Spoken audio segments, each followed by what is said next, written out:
بسم اللہ الرحمن الرحیم۔ السلام علیکم ورحمۃ اللہ وبرکاتہ۔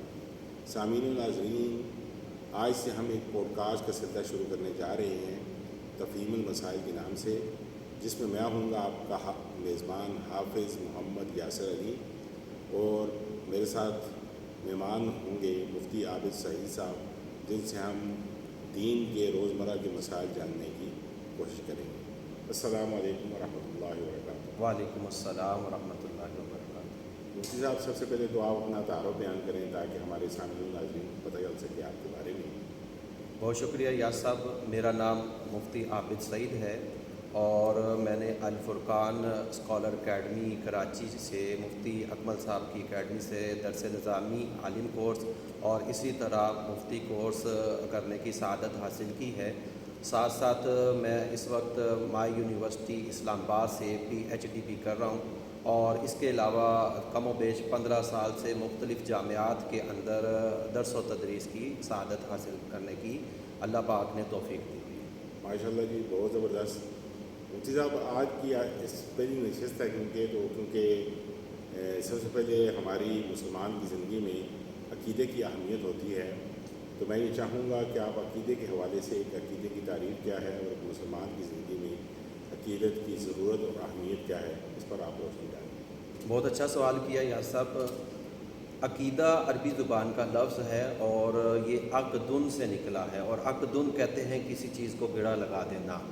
تو گویا کہ عقیدے کا معنی یہ بن جائے گا کہ ایک انسان ایک یقین رکھ لیتا ہے، ایک گرہ لگا دیتا ہے، اور اب وہ اس گرہ سے باہر نہیں نکل سکتا۔ یہ ایک لغوی معنی کے اعتبار سے ہے، اور شرعی نقطہ نظر سے اگر عقیدے کی تعریف دیکھی جائے تو انسان کے ایسے پختہ نظریات جس کو وہ بطور دین اپناتا ہے اس کو عقیدہ کہا جاتا ہے۔ انسان بہت ساری چیزوں کا یقین رکھتا ہے، ایک دنیاوی معاملات کے اندر بھی، تو وہ بھی ایک نظریہ اس کا ضرور ہوتا ہے۔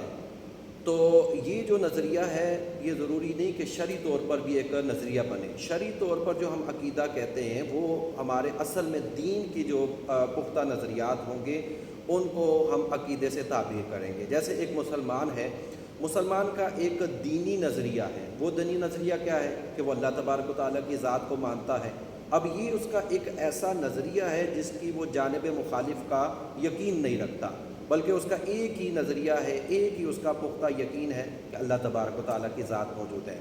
اسی طرح دیکھیں کہ اگر مسلمان ہے تو مسلمان جو ہے وہ انبیاء پر ایمان رکھتا ہے، اسی طرح نبی پاک صلی اللہ علیہ وسلم کی نبوت اور رسالت پر یقین رکھتا ہے، ختم نبوت پر یقین رکھتا ہے، اور جو دین کے جو بنیادی جتنے بھی احکام ہیں ان کا ایک وہ پختہ یقین رکھتا ہے۔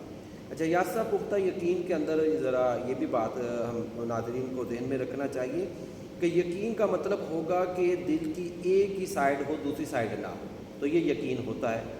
اگر ذہن کے اندر کوئی دل کے اندر تھوڑا سا اس جانب جھکاؤ ہو، تھوڑا سا دوسری جانب جھکاؤ ہو، تو پھر یقین نہیں ہوتا۔ مثال کے طور پر میرا ایک شخص ہے، وہ زید ہے، وہ گلیوں کے اندر پھرتا ہے، تو اب میرے ذہن کے اندر دو چیزیں ہو سکتی ہیں کہ ہو سکتا ہے کہ یہ کوئی جاسوس چور وغیرہ ہو سکتا ہے نہ ہو۔ تو اگر آپ کے دل کے اندر کوئی تذبذب ہو جائے، دو سائڈیں ہوں، تو پھر یہ یقین نہیں ہوتا۔ یقین کا صورت کیا بنے گی؟ میرا ایک ہی نظریہ بن جائے کہ واقعی یہ چور ہے۔ تو عقیدے کے حوالے سے بھی یہی ہے کہ ہمارے دل کے اندر کوئی شکوک و شبہات نہیں ہوگا کہ اللہ تبارک و تعالیٰ نعوذ باللہ ہے یا نہیں، بس ایک ہی سائڈ ہوگی کہ وہ ذات موجود ہے۔ تو یہ عقیدے کی ڈیفینیشن ہوگی۔ اب اس کی جو ہے مسلمان کی یا انسانی زندگی کے اندر عقیدے کی کیا اہمیت ہے، تو یاد رکھیے کہ درست عقائد جو ہیں وہ انسان کو اسلام کے اندر داخل کرتے ہیں، انسان جو ہے اسلام کی حدود کے اندر آتا ہے، اور اگر نظریات کے اندر جو ہے وہ غلط فہمیاں ہوں، اس کے اندر جو ہے وہ بد نیتیں شامل ہو جائیں یا کسی طرح کی اور چیزیں پیدا ہو جائیں، تو پھر ان نظریات کی وجہ سے اس کے جو اسلام ہے، اس کا ایمان ہے، اس کے اندر کمی آ جاتی ہے۔ یہاں پر ایک بات مجھ میں آپ سے کہنا چاہوں گا، وہ یہ ہے کہ دیکھا گیا ہے معاشرے کے اندر نا کہ زیادہ اعمال کی اصلاح کی بات ہو رہی ہے۔ جب عقائد کی بات ہو، عقائد کی اصلاح کی بات ہو، تو لوگ اسے مطلب ہے کہ خوش دلی کے ساتھ پسند نہیں کرتے۔ تو اس بارے میں ذرا روشنی ڈالیے گا کہ دیکھیں ہمارے جو اسلام ہونے کے ناطے ہم پر دو طرح کی چیزیں لازم ہیں. ایک تو ہمارے نظریات ہوں گے اور ایک ہمارے جو پریکٹیکل چیزیں ہیں اعمال ہو جائیں گے.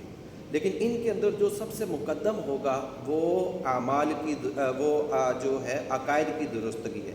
اللہ تبارک و تعالیٰ سورہ عصر کے اندر ارشاد فرماتا ہے والعصر ان الانسان لفی خسر الا الذین آمنوا وعملوا الصالحات. تو اس کے اندر اللہ تبارک و تعالیٰ نے ایک اصول بیان کر دیا کہ پہلے بتایا کہ دنیا کا ہر شخص خسارے کے اندر ہے, نقصان کے اندر ہے. اب وہ نقصان دین کے اعتبار سے بھی ہو سکتا ہے, دنیا کے اعتبار سے بھی ہو سکتا ہے, آخرت کے اعتبار سے بھی ہوتا ہے.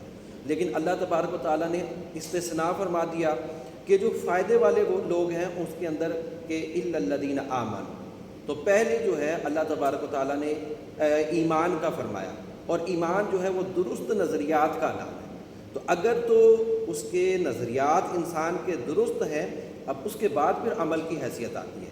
لہذا اگر دیکھ لیجئے کہ اگر کسی کے نظریات درست نہیں ہیں, وہ کتنا بھی اچھا عمل کرے گا اس عمل کا اس کو کوئی فائدہ نہیں ہوگا. ہاں البتہ یہ ہو سکتا ہے کہ دنیاوی طور پر آپ اللہ تبارک و تعالیٰ اس کو کوئی فائدہ دے دے. جیسے کافر ہے, کوئی ویلفیئر کا کام کر رہا ہے, کوئی یہودی ہے یا کوئی بھی لے لیجئے.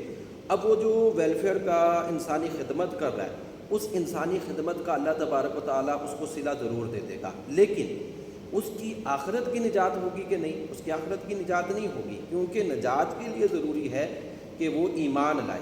اب جب ایمان لائے گا, اب عمل صالح بھی کرے گا, تو پھر اس کا یہ ایمان لانا اس کو فائدہ مند دے گا.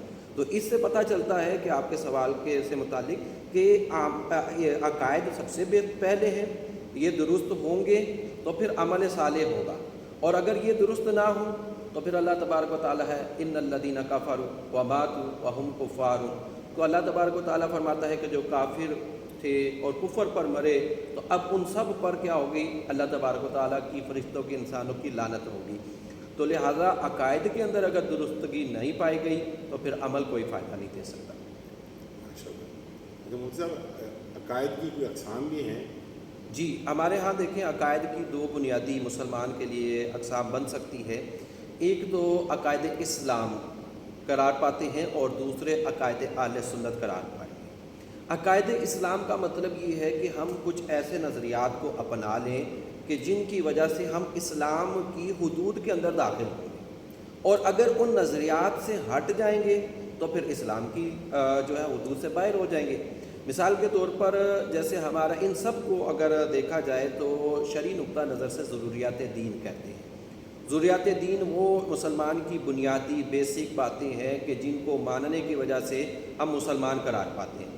اب چند ضروریات دین میں عوام کے لیے بیان کر دیتا ہوں. جیسے اللہ تبارک و تعالیٰ کی توحید ہو گئی, اسی طرح انبیاء کی رسالت ہو گئی, جنات ہو گئے, فرشتے ہو گئے, جن ہو گئے, حساب و کتاب ہو گیا, اس کے بعد جنت یا جہنم وغیرہ میں دخول. تو یہ اسلام کی بیسک چیزیں ہیں. نماز, روزہ, زکوٰۃ, یہ تقریباً ہر مسلمان جانتا ہے. مسلمانوں کا جو بچہ ہے, بڑا ہے, یا کوئی بھی عمر کا لے لیجئے, وہ تقریباً ان بیسک چیزوں کو جانتا ہے. تو یہ جو ہماری ضروریات دین ہوگی, ان سے متعلقہ جو عقائد ہوں گے وہ عقائد اسلام قرار پائیں گے. اس کے علاوہ جو دوسرے عقائد ہیں ان کو عقائد اہل سنت سے تعبیر کیا جاتا ہے. عقائد اہل سنت کا مطلب یہ ہوگا کہ آپ کچھ نظریات کو مانیں گے تو اہل سنت کے اندر داخل ہوں گے, اور نہیں مانیں گے تو اہل سنت سے خارج ہو جائیں گے. اچھا, اس کے پیچھے بھی ہماری بیس جو ہے وہ نبی پاک صلی اللہ علیہ وسلم کی ایک حدیث ہے, اور یہ صحیح حدیث ہے جامع ترمذی کی, کہ بنی اسرائیل جو تھے 72 فرقوں کے اندر تبدیل ہو گئے, میری امت 73 فرقوں کے اندر تبدیل ہو جائے گی, اور ان میں سے ایک گروہ جو ہوگا وہ درستگی پر ہوگا, حق پر ہوگا, اور بقیہ جہنم میں جائیں گے. اب پوچھا گیا کہ وہ کون سا؟ تو فرمایا کہ ما انا و علیہ و اصحابی, کہ جس پر جو میرے طریقے پر ہوں گے اور میرے اصحاب کے طریقے پر ہوں گے. اب معلوم ہوا, اور پھر دوسری بات یہ کہ سواد اعظم کا بھی میرے آقا کریم صلی اللہ علیہ وسلم نے فرمایا کہ سواد اعظم کی پیروی تم پر لازم ہے. تو معلوم ہوا کہ عقائد اہل سنت اس لیے ضروری ہے کہ اگر ہم رسول اللہ صلی اللہ علیہ وسلم کے جو نظریات تھے اور صحابہ کے نظریات ان پر نہیں ہٹیں گے, نہیں ہوں گے, ہٹ جائیں گے, تو پھر ہم غلط راستے کی طرف جا سکتے ہیں. اس لیے جو ہے یہ دونوں نظریات ضروری ہیں. البتہ ان کے اندر فرق, جو آخری بات کر کے اختتام کریں گے, کہ عقائد اہل سنت کا عقائد اسلام کا انکار کرے گا تو بندہ کافر ہو جائے گا، لیکن عقائد اہل سنت کا انکار کریں گے تو پھر کافر نہیں ہے۔ مفتی صاحب بہت بہت شکریہ آپ کا، انشاءاللہ عزیز ہم اپنی نشست میں پھر حاضر ہوں گے اور آپ سے اس طرح کی دینی رہنمائی حاصل کرتے رہیں۔ سامعین ناظرین آپ کا بہت بہت شکریہ۔ السلام علیکم ورحمۃ اللہ وبرکاتہ۔